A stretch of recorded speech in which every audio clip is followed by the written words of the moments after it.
Hello everyone, welcome back to Science Study Center and Young Minds Academy. I am Anjali.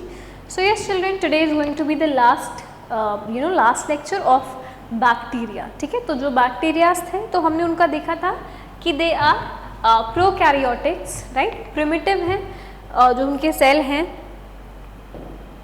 जो cell organelles होते हैं वो इतने fully developed नहीं हैं, इतने वेल डेवलप्ड नहीं हैं.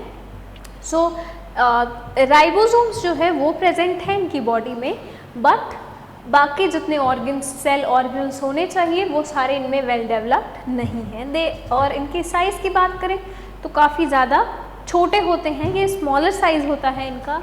एंड ऑल्सो जो बैक्टीरियाज हैं इनका जो इफ़ेक्ट है, इनका जो रोल है, ये काफ़ी वाइड है. आई होप अभी तक आप समझ गए होंगे, बिकॉज हमने बात की थी इनके रोल की. अगर तो ये जो है कुछ इस तरह से दिखते हैं दीज इमेजेस. तो ये थोड़ा मैग्नीफाइड इमेज है, थोड़ा जूम किया है हमने, but they are very minute.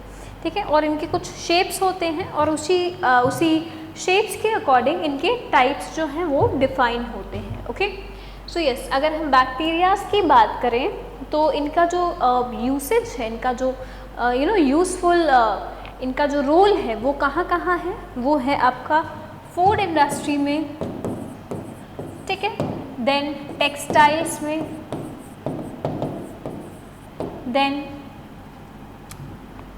Medicine के फील्ड में. बहुत इम्पॉर्टेंट है ये तो, मेडिसिन की फील्ड में, एंटीबायोटिक्स बनाने में, वैक्सीन बनाने में, सीरम बनाने में, ओके, टॉक्सॉइड्स बनाने में. सो ये सारी चीज़ें हमने डिटेल में देखी हैं. सो उसमें इनका बहुत इम्पॉर्टेंट रोल है. एंड इनका और किस में है, इनका है बायोगैस में, फ्यूल में, इंडस्ट्री में, ऑयल स्पिल्स इंडस्ट्रीज. सो इन सब में क्या है, इनका बहुत ही मेजर एक रोल है जो ये परफॉर्म करते हैं. Okay, so we have seen their importance. And जो मोस्ट इम्पॉर्टेंट है, जो कि शायद आपको इतना डिटेल में नहीं पता होगा, तो वो उनका रोल क्या था एग्रीकल्चर की फील्ड में. बहुत इम्पॉर्टेंट है ये topic. I am telling you this, make sure इसको अच्छे से समझना. ठीक है, जो हमने लास्ट लेक्चर में पढ़ा था अबाउट द नाइट्रोजन साइकिल, किस तरह से जो एटमॉस्फेरिक नाइट्रोजन है ये वापस से यूटिलाइज होता है, सारे ऑर्गेनिजम्स उसको यूटिलाइज करते हैं. बट बेसिकली हमने प्लांट की बात की थी. सो प्लांट किस तरह से उसको यूटिलाइज करता है, जो बैक्टीरियाज हैं किस तरह से उसको कन्वर्ट करते हैं, ट्रांसफॉर्म करते हैं. एंड देन सेवरल स्टेप्स थी, और फिर वही जो डिफरेंट फॉर्म्स हुए थे उसके, नाइट्राइड, नाइट्रेट, ये वापस से डीनाइट्रिफिकेशन के प्रोसेस से क्या होते हैं, वापस चले जाते हैं एटमॉस्फेयर में. ठीक है, तो लास्ट स्टेप थी ये. सो ये भी हमने डिटेल में देखा था. आज अगर हम बात करेंगे तो हम बात करेंगे अबाउट देयर हार्मफुल इफ़ेक्ट्स. ठीक है, तो यूज़फुल तो ये काफ़ी है और बहुत ज़्यादा इम्पॉर्टेंट है हमारे लिए, बट हार्मफुल भी है. ठीक है, हार्मफुल भी है, बट अगर हम बात करें तो हमें इनकी नॉलेज है. बेसिकली हम इसको जानते हैं, पहचानते हैं, इनके फीचर्स को हम जानते हैं. सो इस वजह से हमें उससे फाइट करने में इतना डिफ़िकल्टी नहीं होती है. बिकॉज अगर हम डिज़ीज़ की बात करें तो ये क्या करते हैं, ये डिज़ीज़ कॉजिंग है, ये डिज़ीज़ कॉज करते हैं, not just in human beings but also in the plants and animals. ठीक है, तो ये डिज़ीज़ कॉज करते हैं. जो बैक्टीरिया का टाइप है वो डिफ़र करेगा. ठीक है, इसमें क्या थे, जो बैक्टीरियाज थे वो यूज़फुल बैक्टीरियाज थे. अभी हम हार्मफुल के बारे में बात करें. ठीक है, तो ये ध्यान में रखिएगा. Yes, so they are harmful not just for human beings but also for animals and plants. तो हम जानते हैं ह्यूमन बींग्स के बारे में एक बहुत ही कॉमन डिजीज़ है, दैट्स द ट्यूबरक्लोसिस, राइट. तो जो ट्यूबरक्लोसिस है वो क्या है, एक मेजर डिजीज़ है जो कि हमारे लंग्स को इन्फेक्ट करता है. एंड अगर ये ओल्ड एज में हो so it can lead to death as well, because जो इम्यूनिटी है वो काफ़ी ज़्यादा लो हो जाती है. एंड एक उस स्टेज पे आके जो ऑर्गन का damage it's very important. Body में वो हीलिंग प्रॉपर्टी जो है वो नहीं होती है. So yes, cholera, food poisoning, all these are disease that are caused by the bacterias. तो यस वी नो दिस कि हम हमें पता है कि इसकी एंटीबायोटिक्स जो है, इनके ये जो मेडिसिन जो कि इनसे फाइट करेंगी, तो हमें इनके बारे में पता है। सो अगर हम बात करें आज से कुछ 40-50 साल पहले की, सो उस टाइम पे क्या था कि ये जो आपका ये ट्यूबरक्लोसिस है, कॉलरा है, फूड पॉइजनिंग है, इससे काफ़ी ज़्यादा जो डेथ रेट था वो काफ़ी ज़्यादा था। ठीक है, अगर हम आज से 50-40 ईयर्स बैक अगर हम देखें तो रीज़न क्या था? रीज़न ये था क्योंकि हमारा जो मेडिकल साइंस था वो इतना ज़्यादा डेवलप्ड नहीं था। ठीक है, हमें नॉलेज नहीं थी कि इन बैक्टीरियाज के बारे में, इनकी मेडिसिन के बारे में, इनफैक्ट इनकी वैक्सीन के बारे में हमें इतनी नॉलेज नहीं थी। ठीक है, सो इसी वजह से हम जो डेथ रेट था वो काफ़ी ज़्यादा था। अगर हम आज के बारे में, आज के टाइम में देखें, सो जो डेथ रेट है फूड पॉइजनिंग, कॉलरा, ट्यूबरक्लोसिस, ये काफ़ी कम है एज़ कम्पेयर टू 40 या 50 ईयर्स बैक।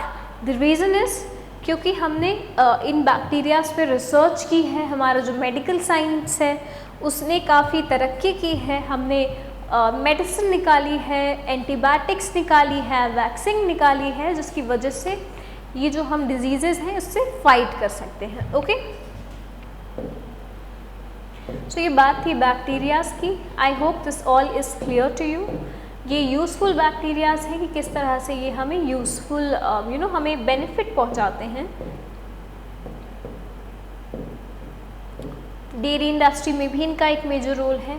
देन हमने देखा था बैक्टीरिया का रोल इन दी एग्रीकल्चर की फील्ड में। ठीक है, जो ये सारे स्टेप्स हैं, nitrogen fixation, nitrification, ammonification and denitrification, we have seen all these things. I hope you don't have any issue in that particular topic because again वो जो टॉपिक है एग्रीकल्चर वो काफ़ी इम्पॉर्टेंट है। ठीक है, सो यस, ये सारी चीज़ें हमने देखी थी कि किस तरह से जो हमारा एटमॉस्फेरिक नाइट्रोजन है ये कन्वर्ट हो रहा है, ठीक है, यूटिलाइज हो रहा है, एंड इन सब में बैक्टीरियाज जो है मेजर रोल प्ले करते हैं। ओके,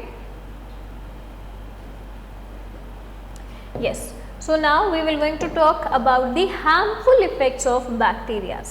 किस तरह से वो क्या है, हार्मफुल है हमारे लिए, हमारी बॉडी के लिए, हमारे ह्यूमन बींग्स के लिए, प्लांट के लिए, किस तरह से वो हार्मफुल है। बहुत इंपॉर्टेंट टॉपिक्स हैं ये सारे। मेक श्योर स्क्रीनशॉट आप लेते चलो एंड नोट्स बनाते चलो। ठीक है, because at the end examination आ जाएगा जब, तो बहुत डिफ़िकल्टी होगी आपको। ऑलराइट, या सो फूड स्पॉइलेज, ठीक है, हमारे खाने को ख़राब करते हैं वो।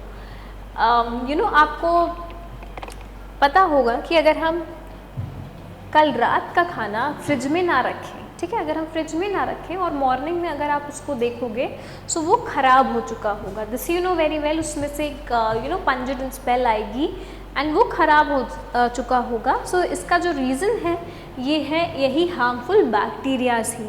सो इसीलिए हम उसको फ्रिज में रखते हैं। Y fridge? बिकॉज फ्रिज में क्या है, एक जो टेम्परेचर है वो काफ़ी कम है, ठीक है, लो टेम्परेचर है, काफ़ी फ्रीजिंग पॉइंट जो है, ठंड है वहाँ पे। सो ऐसी एनवायरनमेंट में जो बैक्टीरियल ग्रोथ है वो कम होती है। ठीक है, ये ध्यान में रखना, ये इम्पॉर्टेंट चीज़ है।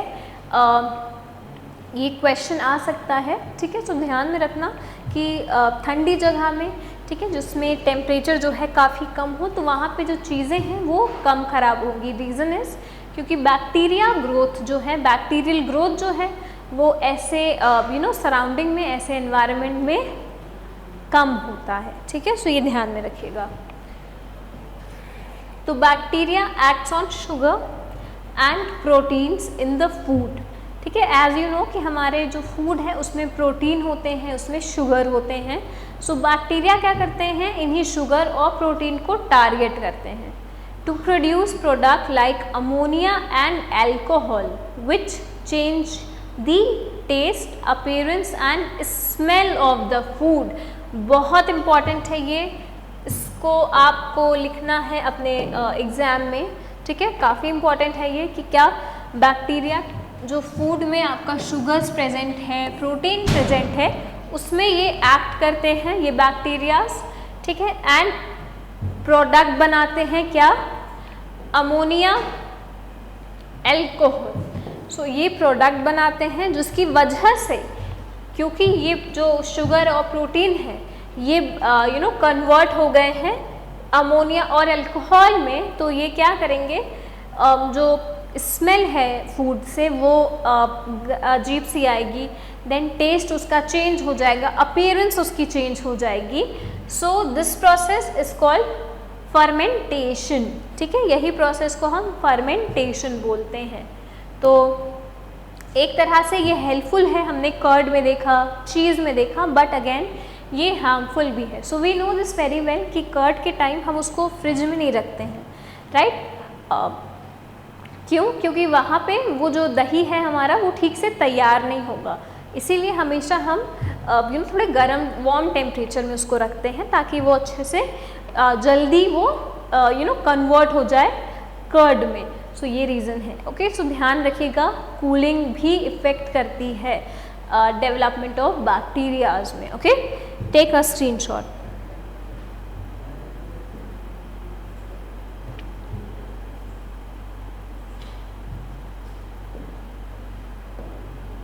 देन फूड पॉइजनिंग, बहुत इंपॉर्टेंट, अगेन इंपॉर्टेंट टर्म है फूड पॉइजनिंग। अगर वही खाना जो कि ख़राब हो चुका है अगर वो हम खा लें, ठीक है, बिकॉज उसमें क्या हो गया है, बैक्टीरियल ग्रोथ हो गई है। ठीक है, this you know very well कि बैक्टीरियल ग्रोथ हो गई है, इसी वजह से वो ख़राब हो गया है।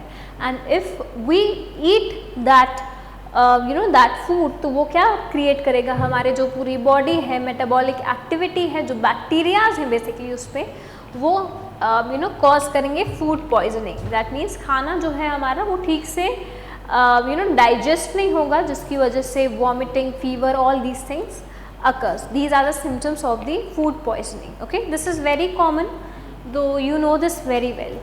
सो जो बैक्टीरियाज हैं वो क्या है, क्लोस्ट्रीडियम बोटुलिना।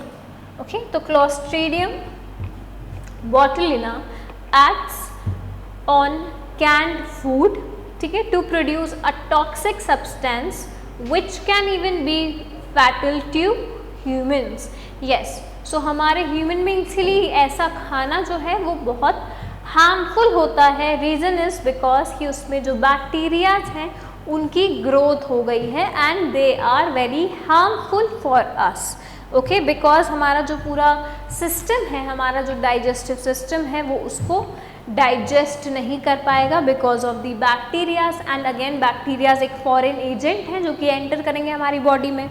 सो हमारा जो इम्यूनिटी है, हमारा जो इम्यून सिस्टम है, वो कितना फाइट करेगा उनसे, right? So yes, that is the reason.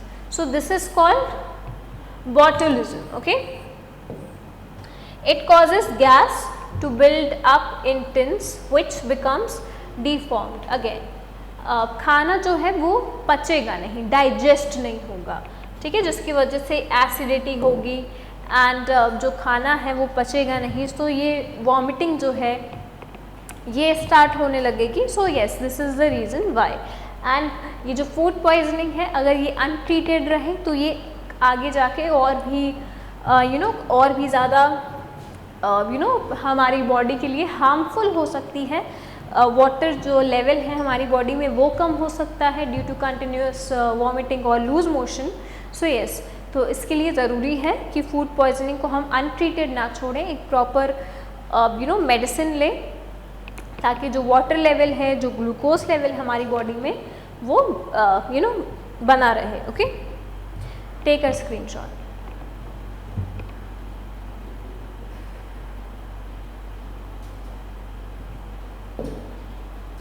Then bio weapons, again important है ये bio weapons.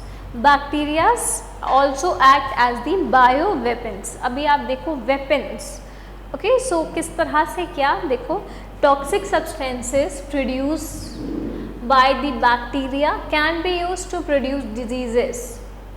This is very important, ठीक है। This might sound you very something which is very unmanned thing, but this happens, okay, that is why जो bacterias हैं इसको हम एक तरह से यूटिलाइज कर सकते हैं as a weapon for the other country और for the other human beings और for the other nation. Okay, so toxic substances जो हैं बैक्टीरियाज में produce by the bacterias can be use to produce diseases and even death in living organisms. Okay, bacteria can produce epidemics in the people because they spread easily and multiply quickly. अब बच्चे ये जो चीज़ है bio weapon ये already हो चुका है during the world Wars.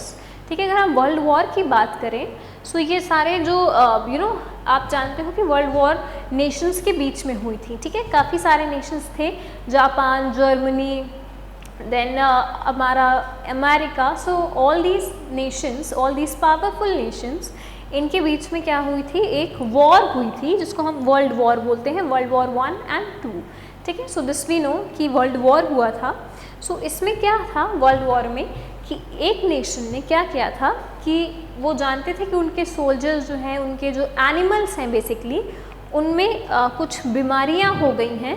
ठीक है, जो कि इन्फेक्शियस हैं, बट स्टिल उन्होंने उसका यूज़ किया था just to spread the same disease in the other soldiers. ठीक है, in the other countries soldiers. तो ये एक तरह से उन्होंने बायो वेपन का यूज़ किया, एक तरह से उन्होंने बिना फाइट के जो वॉर थी वो जीत ली थी। बिकॉज जो सोल्जर्स हैं अगर उन्हें फूड पॉइजनिंग हो जाएगा, ठीक है, अगर उन्हें कॉलरा हो जाएगा, अगर उन्हें ट्यूबरक्लोसिस हो जाएगा, सो वो क्या करेंगे, वो वीक हो जाएंगे, तो वो फाइट नहीं कर पाएंगे। तो एक तरह से वो बिना वॉर में गए ही वो जीत गए। ठीक है, तो इस तरह से जो बायो वेपन है उसका यूज़ हुआ है पास्ट टाइम्स में। ठीक है, अगर हम वर्ल्ड वॉर की बात करें specially. Then examples, anthrax has been used as a germ bomb to spread disease in epidemic form. Again अगर हम बात करें बॉम्ब की, ह्यूमन बॉम्ब्स की, तो ये जो डिजीज़ेस हैं ये एक तरह से इतना ज़्यादा इन्फेक्ट कर रहे थे सारी बॉडी में, एंटर कर रहे थे और उन्हें इतनी जल्दी स्प्रेड कर रहे थे कि एक तरह से जो वेपन था ये बहुत ज़्यादा सक्सेसफुल भी हुआ था। बिकॉज सामने जो दूसरी कंट्री थी जिसने ये किया था उसको लगा कि हम बहुत ज़्यादा सक्सेसफुल हो गए हैं, बिकॉज उनके जो सामने वाले जो उनके एनिमी थे, उनके सारे जो सोल्जर्स थे वो सभी उनकी इम्यूनिटी वीक हो गई थी, वो सारे ही इस डिजीज़ के अब चपेट में आ गए थे। Okay, so take a screenshot, important है ये बायो वेपन, एग्जामिनेशन में आ सकता है। So make sure to write it down all these things. ठीक है, कि किस तरह से जो बैक्टीरियाज होते हैं उनको हम यूटिलाइज कर सकते हैं। ठीक है, as a bio weapon as well. Okay, so just make sure to take a screenshot. Okay,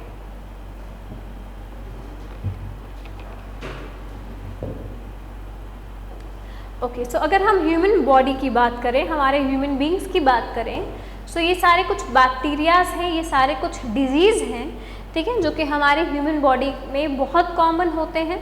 ठीक है, और ये जो हैं ये हमें काफ़ी हार्म करते हैं। सो ये सारा नाम है डिजीज़ का, ये सारे बैक्टीरियाज के नाम हैं एंड इनका इंक्यूबेशन पीरियड है, ये कितना टाइम इन्हें लगता है।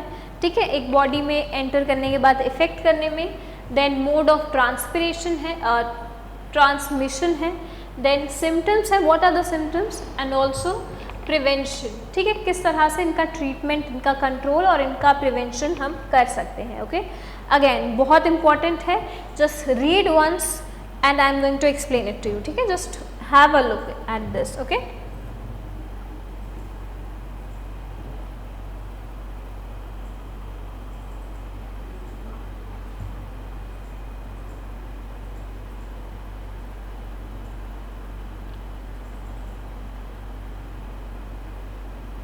Okay, so very first is the tuberculosis. This is very common. ये tuberculosis, cholera, ये सारे बहुत ज़्यादा common diseases हैं। tuberculosis की अगर हम बात करें, the very first one, so ये किस वायरस की वजह से, किस बैक्टीरिया की वजह से होता है, जो पैथोजन है उसका नाम क्या है, उसका नाम है माइकोबैक्टीरियम ट्यूबरक्लोसिस। ओके, ध्यान रखिएगा ये नाम, माइकोबैक्टीरियम ट्यूबरक्लोसिस। ओके, सो ये बैक्टीरिया है जो कि रिस्पॉन्सिबल है ट्यूबरक्लोसिस के लिए। And incubation period is 2 to 10 weeks। Mode of transpiration contact with the nasal discharge sputum of the patient. Okay, जो इन्फेक्टेड पेशेंट है अगर उसके आप कांटेक्ट में हो सो उसके नेसल डिस्चार्ज से, ओके, ये जो है ये बहुत कॉमन होता है। देन सिम्टम्स क्या है? Infection of lungs followed by cough. Yes, जो इन्फेक्शन है वो लंग्स, बेसिकली ट्यूबरक्लोसिस जो है वो लंग्स को इन्फेक्ट करता है। ओके, एंड सिम्टम्स क्या है? कफ है, जो स्पेटम है उसमें ब्लड आएगा, pain in chest and loss of weight. Okay, so these are the common symptoms of tuberculosis. Then prevention क्या है? आइसोलेशन ऑफ पेशेंट, ठीक है, ताकि पेशेंट जो है वो अच्छे से रिकवर कर पाए एंड उसकी वजह से जो दूसरे दूसरे लोग हैं उनको हार्म ना हो। And also BCG vaccination for children at the very young stage. अगर वैक्सीनेशन है तो एक तरह से ये सारा प्रिवेंशन ही है ट्यूबरक्लोसिस से। Okay, then we have cholera. तो the bacteria that cause cholera is the vibrio cholerae. Again clean drinking water जो है, अगर वो साफ़ पानी नहीं मिलता है पीने का, सो ये जो है ये काफ़ी ज़्यादा कॉमन है। इनफैक्ट अगर हम स्लम एरियाज़ की बात करें तो वहाँ पे जो प्योर ड्रिंकिंग वाटर है उसकी जो हाइजीन है बेसिकली वो नहीं है, ठीक है। सो वहाँ पे ये सारे बहुत कॉमन हैं in the children specially. Okay, so yes, याद रखिएगा पैथोजन का नाम vibrio cholera. Incubation period 6 hours to 3 days। Mode of transmission is the contaminated food and water, ठीक है, गंदा पानी और खाना। देन सिम्टम्स क्या है? Vomiting and acute diarrhoea. Okay, तो प्रिवेंशन क्या है या फिर कंट्रोल एंड ट्रीटमेंट क्या है? क्लीन ड्रिंकिंग वाटर, ठीक है, साफ पानी, प्रॉपर सैनिटाइजेशन और वैक्सीनेशन। ओके, और अगर ये सारी चीज़ें नहीं हैं तो जो बॉडी है, एक specially this happens in the children, ठीक है, in the growing children, because उनकी इम्यूनिटी जो है वो काफ़ी वीक होती है and they do not know कि किस तरह से एक प्रॉपर सैनिटाइजेशन जो है उसको मेंटेन करके चलना है। So they don't know this. So ये जो है वो बहुत कॉमन है and also specially in the slum areas. Then tetanus. So जो पैथोजन है जो कि कॉज करता है वो कौन सा है? Clostridium tetani.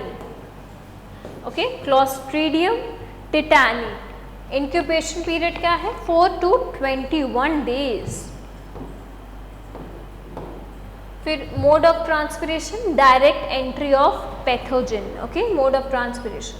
देन सिम्टम्स क्या है? Pain in neck and jaw muscles, paralysis of thoracic muscle, बहुत ज़्यादा इम्पॉर्टेंट है। तो इसीलिए हमेशा जब भी वाउंड हो, जब भी कहीं कट हो या फिर आपको कहीं आयरन से या आयरन रॉड से अगर आपको कभी कट हो जाए, सो रस्टेड आयरन रॉड बेसिकली, सो ज़रूरी है कि उसको क्लीन करो अच्छे से एंड इंजेक्शन जो है जो वो तुरंत ले लो। देन इसका प्रिवेंशन क्या है? Clean the wound, yes this is very important.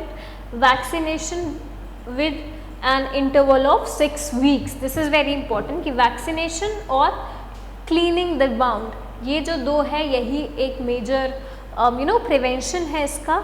नहीं तो काफ़ी कुछ हो सकता है। As you can say paralysis, it can cause the paralysis as well, so it is very harmful, इसको कभी हल्के में नहीं लेना। ओके,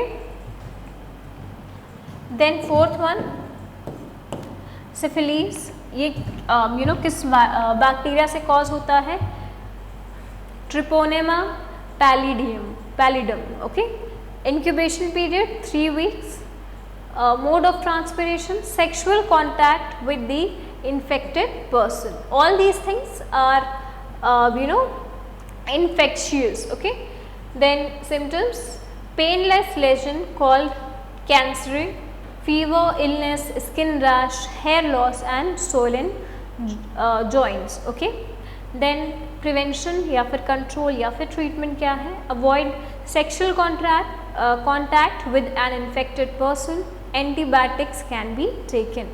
ओके, सो ये बहुत इंपॉर्टेंट है, स्पेशली द कॉजेटिव पैथोजन, ठीक है, कौन से कौन कॉज कर रहे हैं, मेक श्योर इसका स्क्रीनशॉट ले लीजिए and make this table. Okay,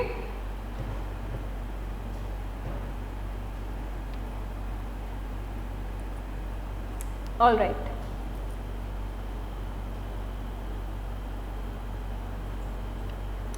yes, so अगर हम बात करें एक प्लांट की बॉडी में, सो प्लांट में भी इनफैक्ट ये जो बैक्टीरियाज हैं ये काफ़ी ज़्यादा डिजीज़ जो है वो कॉज करते हैं। आपने देखा होगा देयर आर सेवरल डिजीजेस, ठीक है, which you have also seen, ठीक है, जैसे पोटैटो में, जिंजर में, देन जो प्लांट्स होते हैं उनमें, जो लीव्स होती हैं उनमें, सो ये सारी चीज़ें आपने देखी हैं, ठीक है।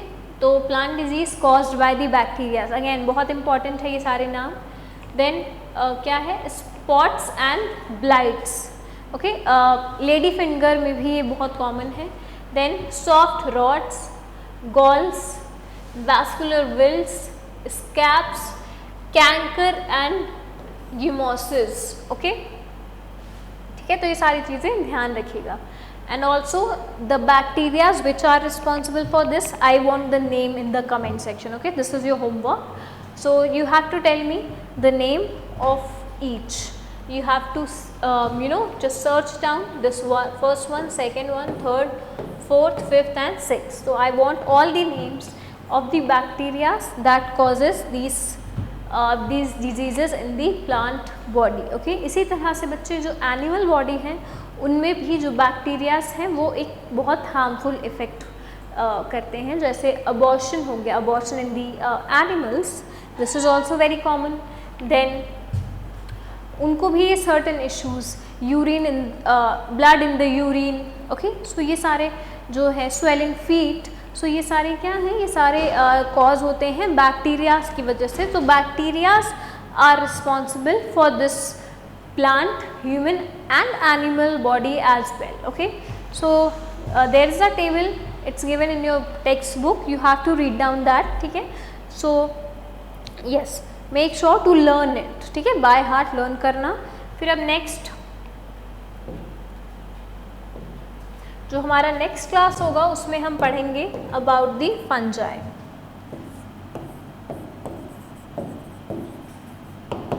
ओके, इनकी इकोनॉमिक इम्पोर्टेंस, अगेन इसमें बच्चे जो आएगा वो है एक बहुत कॉमन मशरूम, ठीक है, आपने सुना होगा मशरूम के बारे में, मशरूम खाया भी होगा। तो इसमें क्या होता है, इसमें काफ़ी ज़्यादा न्यूट्रिशन होता है। Okay, the vitamin B12, vitamin D, vitamin C, all the vitamins are present in the mushroom. Protein जो है वो प्रेजेंट होता है, प्रिवेंट करता है ये हमें एनीमिया से, ओके, जो हमारी खून की कमी होती है हमारी बॉडी में, तो उससे भी प्रिवेंट करता है। देन शुगर में डायबिटिक पेशेंट के लिए भी ज़रूरी है, अच्छा है। ब्लड प्रेशर के लिए जो BP के पेशेंट हैं उनके लिए भी अच्छा है।